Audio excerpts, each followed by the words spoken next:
Ninamwombea mama huyu Bwana, unajua maisha anayopitia, unajua kilicho katika nyumba yake. Wewe Mungu unamjua. Siku ya leo katika jina la Yesu, mshikie mtoto.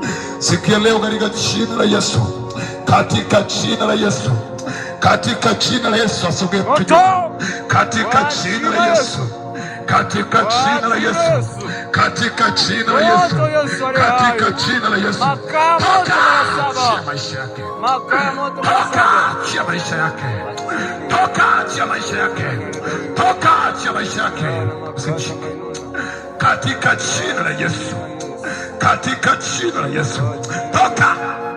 Leo ni mwisho, leo ni mwisho kwa jina la Yesu.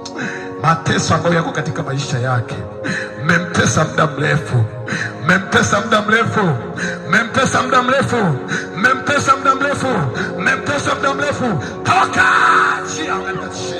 katika jina la Yesu, katika jina la Yesu.